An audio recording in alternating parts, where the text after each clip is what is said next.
You need the spelling? Bryce Banning. BRICE BANNING.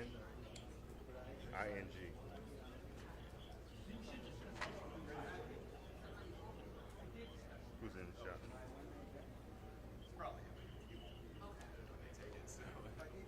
What? I'm in this shot?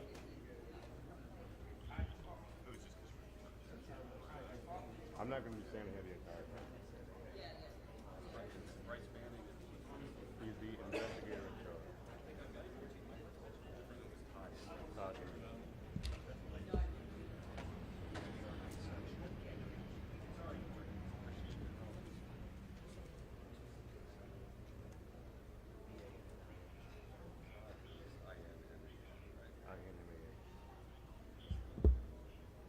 Member. Ntsb member. Oh, board member.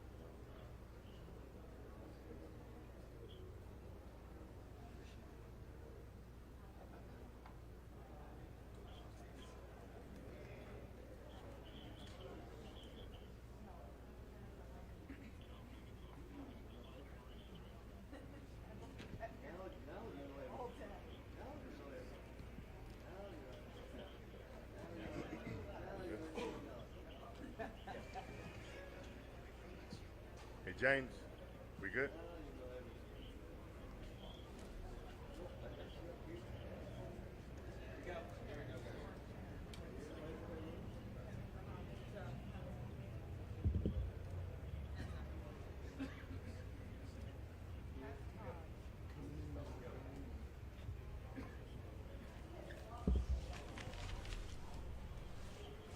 Bryce.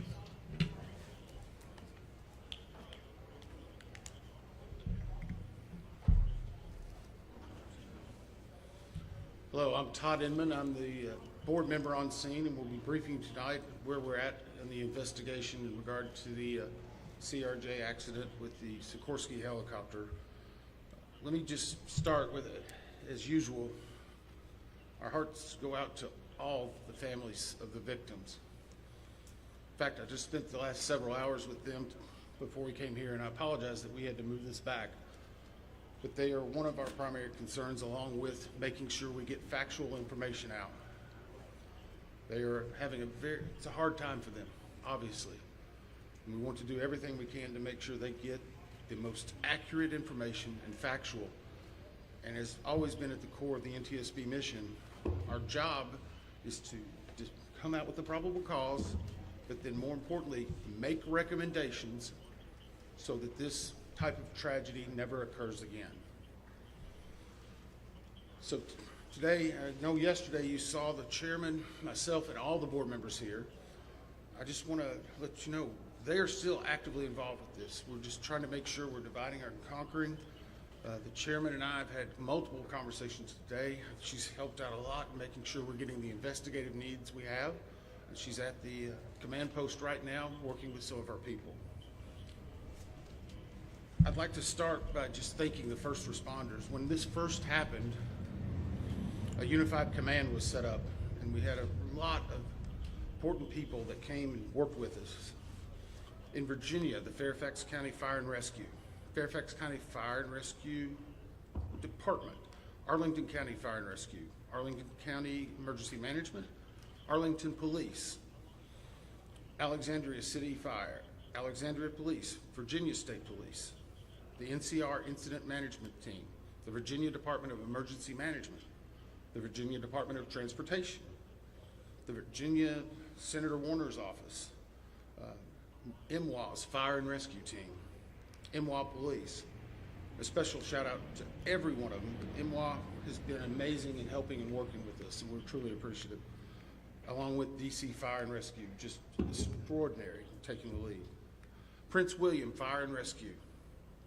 In Maryland, the Montgomery Fire and Rescue, Prince George's Fire and Rescue, Charles County Fire and Rescue, Baltimore Fire, Baltimore Police, Anne Arundel Fire Department, Maryland State Police, Maryland Natural Resource Police, MPD, DCFD, from the federal side, the U.S. Coast Guard, U.S. Army, U.S. Air Force, FBI, Secret Service, Customs and Border Patrol, Park Police, DOD, Naval District Washington, American Medical Response, and yes, the U.S. Department of Labor. All of those have been amazing partners and are one of the reasons why that this investigation continues to progress the way we want it to. As I said, we did family briefings last night, and today there are over 100 family members that are now in the area receiving briefings, and as part of the legislative requirement, receiving family assistance.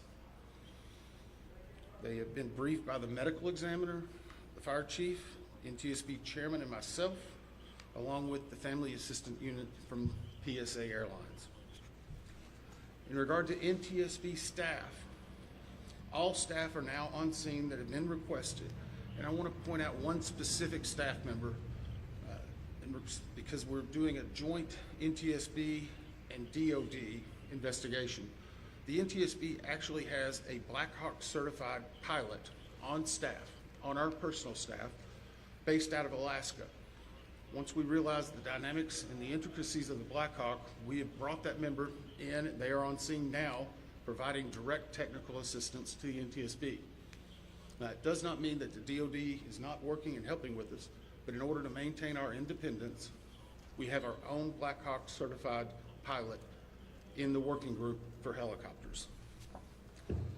Regarding salvage at this point, the Navy Supervisor of Salvage is conducting salvage operations at the current time. Barges are en route from Virginia Beach, and we anticipate them to be on scene early tomorrow morning. After their arrival, they will be secured and located, and then significant salvage operations will continue. They are ongoing right now, but this will be the main lifting. It's being done in conjunction with the DC Medical Examiner's Office in order to make sure simultaneously that any additional victims are recovered and immediately turned over to them for identification and returned to their families. SupSal, which is the Supervisor of Salvage, is also conducting a debris mapping right now. This will help in our post-accident analysis of how the machine actually reacted to the incident. It'll also help us with understanding some of the airworthiness and crashworthiness and human factors. We have right now two distinct debris fields. One that houses the Sikorsky, which is in comparison to the CRJ, a little bit smaller. The CRJ is in another distinct area, and we consider a little bit larger. The good news is, based upon the initial mapping, while there are some small aspects of that debris field, there are large chunks that will be easily recoverable, and it will aid in the investigation when we bring it into the secured facility that will be located here on MY. That will help us in the close proximity to be able to review and evaluate. Yesterday, we outlined for you a number of groups that have been stood up. A few of them in particular I want to call out, although every one of them have been working very hard. For your edification, the ATC group, Air Traffic Control, has been conducting interviews today. They're ongoing tonight. They will be ongoing for probably the next few days. We've had full cooperation in getting the witnesses that we need to gain those interviews. We will then take that information and match it with other data that we're receiving, and if necessary, conduct follow-up interviews at a later time. Our operations group now has on site an exemplar airplane similar to the CRJ 700. It's on a hard stand here at MWA. They will use that to evaluate cockpit configuration, seating, things like that. So whenever the salvage comes up, we're able to use an exemplary aircraft to match it against examples such as where maybe switches are, navigational aids, electronics.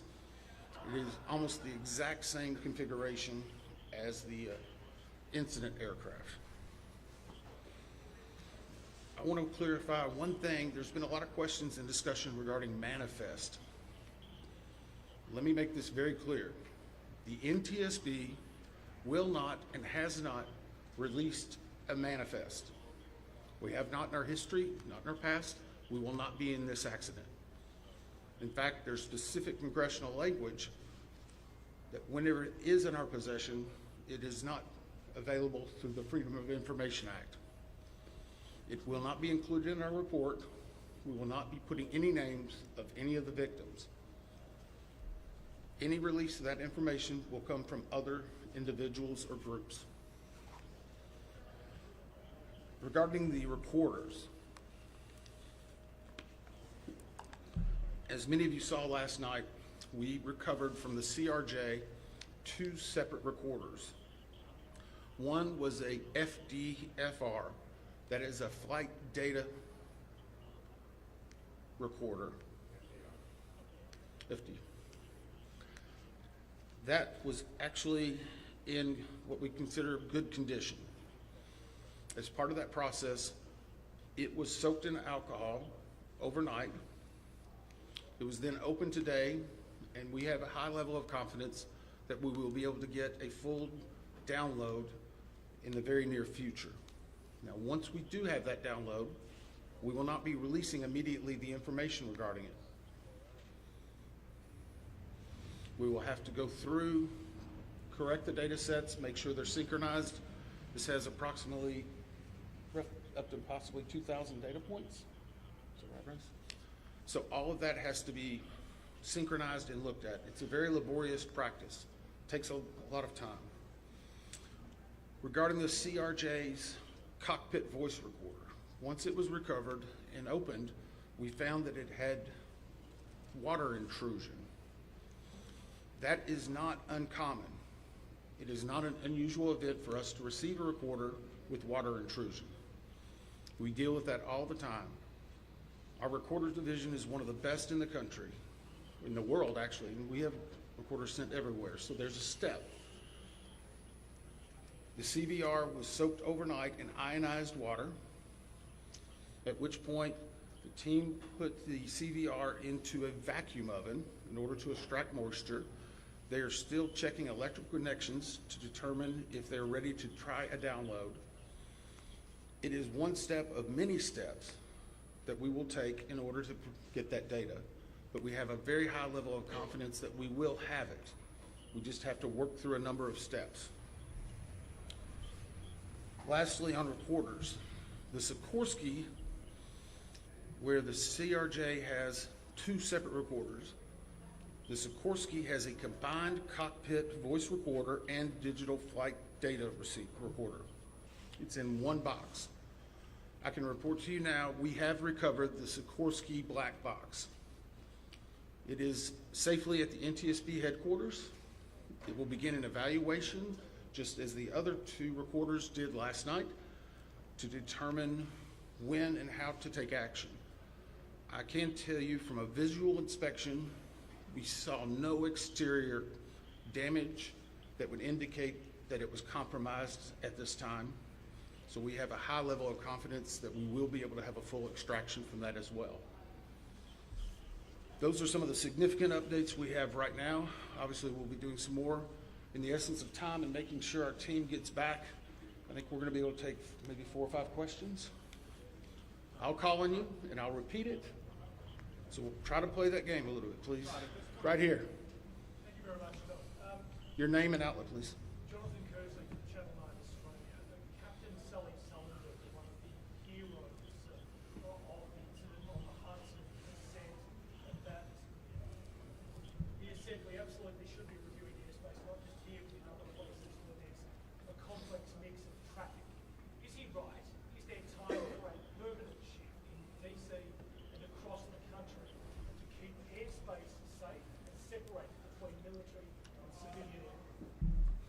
So the question for those watching, is it this time now for us to possibly deconflict or change some of the airspace where military aircraft operate with commercial aircraft? I can't give you a definitive answer on that. What I can say is in this incident, it should not have happened. We have in aviation what's called a Swiss cheese approach, wherein if something fails, a backup should catch it. Multiple layers of redundancy. It's been a very long time since we've had a major aviation incident in the United States, and that's the reason why it's one of the safest forms of transportation in the country. But the only way they do that is by investigating what happens now and then making recommendations in the future. Again, the NTSB has done 100,000 aviation investigations. We've issued 15,000 recommendations. Over 84% have been accepted. Once this investigative report comes out, we will be advocating probably for years for changes that need to be made, but we'll not speculate on what needs to be done until we have the facts. Todd, is there anything obvious? Hey, I'll call on people. Todd, excuse me. Sorry. Member Dave Jefferson from Reuters. Can you talk about how long you think it will take to recover the debris, how long you plan to be on site, and have you got any early data yet off the ATC tapes? I think that was 3 or 4 together. How long the debris will take, how long we'll be on site, and have we gotten any information off of the air traffic control tapes. The debris, we are hopeful once the mapping is done that it will be done in what I will call quick order. I can make no guarantees of that because first and foremost, we need to make every effort and to make sure we're recovering every one of the people that perished in this accident. We'll have some cranes that'll be coming up, and once that happens, you'll see a lot more activity and we'll be moving that in, but I don't want to give you a definitive time.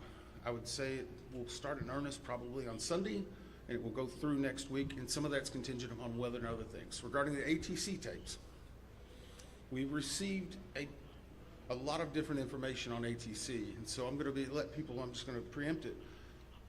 Off-the-shelf software programs are not always as accurate as the data we specifically get from ADSB, from the black boxes. All of that are factors that come into our investigation. So we will not speculate about ATC tapes that you may have heard and seen online or snippets. We are getting the full cooperation that we need to be able to make an accurate assessment and to make sure what we are saying is factual and that it will help and aid in the entire investigation. You? Todd, Steve Cooper from Channel 7 in Boston. Is there anything glaring in the videos that we've all seen that will tell you that the pilot in the Black Hawk helicopter made a mistake? The question is, based on the videos, have we drawn any conclusions? We have not. We know that there was a significant incident in which the 2 aircraft collided, a pretty significant fireball. If you will recall, even after the first day, we only had maybe 1 or 2 grainy images that were coming out. We're seeing more and more at this time. So we're still collecting data, but we are not going to opine until we see a lot of other things in there. A couple more? Yes, sir. On team with CNN, how critical is it to interview the controller in the tower cab? And how concerning is it to you, the reports that that controller is working 2 positions at the same time? So the question was, how critical are the air traffic control interviews and basically staffing? So air traffic control interviews are critical. That's the reason why there's a process in place. That began immediately after the accident. It was preservation of that evidence. It was immediately taking down notes, getting logs, all that information. We will go back and look at any air traffic controller that was involved in this.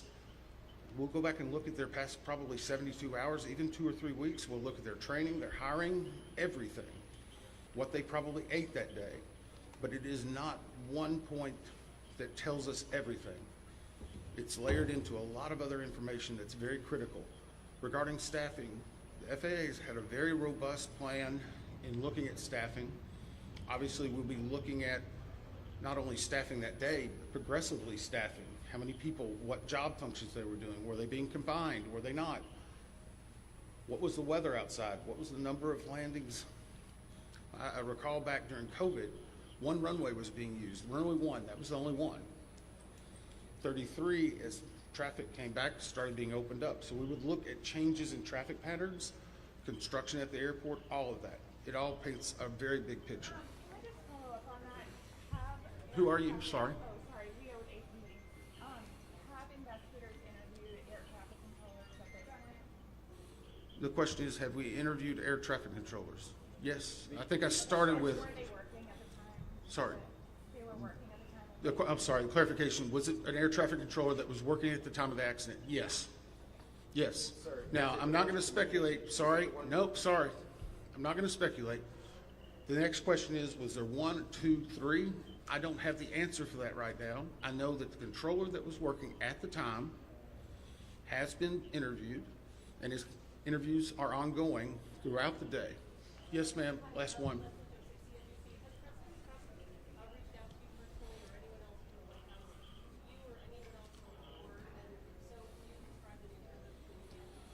The question is, has anyone from the White House reached out to me or other board members? I won't speak for other board members. I know that the chair did a briefing yesterday. It was publicly discussed and gave some information. I have not received any contact. I'm going to go back to something we talked about earlier. The Ntsb is an independent bipartisan board. 58 years as the gold standard. Our job is to find the facts. But more importantly, our job is to make sure this tragedy doesn't happen again, regardless of what anyone may be saying. Our investigators never want to see this happen again, and I never want to have to go back and brief another set of family like that. Thank you. Thought about that.